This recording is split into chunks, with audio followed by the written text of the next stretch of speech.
So we're in our Greek portion of our time together. Let's Greek it up.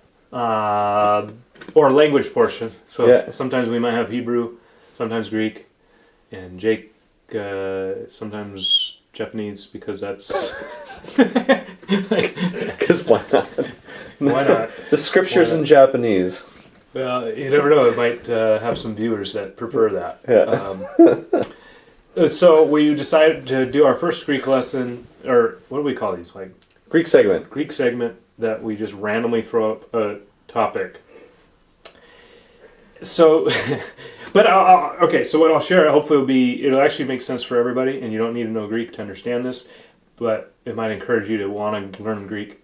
We are going through Greek as often as we can. Jake and I get together once a week. We try to share those videos, and you can walk through Greek through Mounts' Biblical Greek, and we do that weekly together to hopefully provide a secondary support to your learning.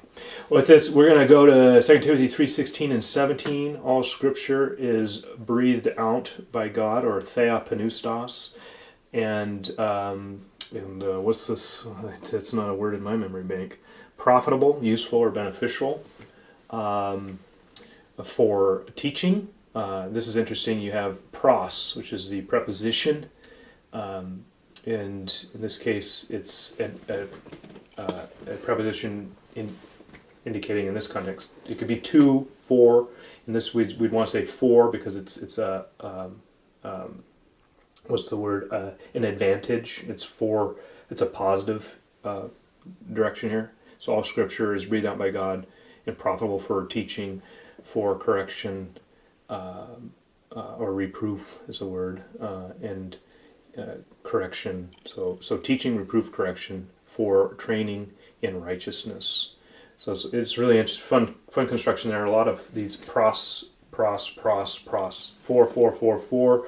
That helps you break down if you're doing preaching, you can focus on each of the objects of the preposition.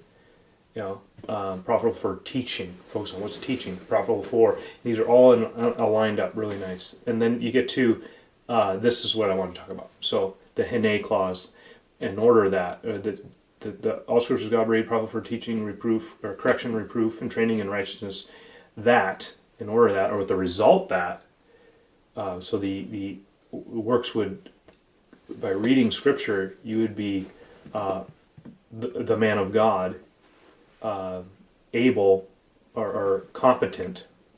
What's the word exactly? Capable, complete, proficient.